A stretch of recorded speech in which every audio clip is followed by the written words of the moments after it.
په دغه فتنو دور کې تا په خپل رحم خپل کور ته راوبللو او دا خو داسې د عشق او د محبت هغه په کار ده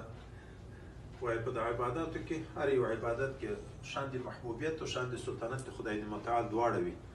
په لمانځه او په زکات کې شان د سلطنت غالب ده په روژه او په حج کې شان د محبت عشق او محبوبیت غالب ده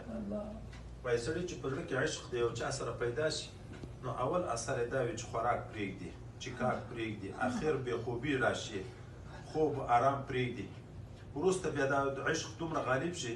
چې بس شپه ورځ د مولا هغه خپل محبوب د کور په طرف منډې ور وهي او نارې وهي د هغه نومونه یادوي چې که چېرې مې ملاقات وکړو نو روژه مبارکه کې د ورځې خوراک او چکاک دا پرېږدي د شپې بیا خوب پرېږدي تراویح وي ختمونه وي نو روژې میاشت چې څنګه تېره شوه دستي د اختر میاشت شروع کېږي د حج میاشت نو دا چې سړی کمیس که ګنډلې جامې واچي یو کفن غوندې لباس جوړ کړي او ببر سر پښې مکمل نشي پټولی بدن نشي پټولی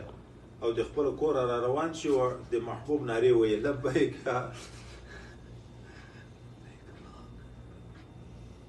دا لبیک اوس سړی چې فکر وکړي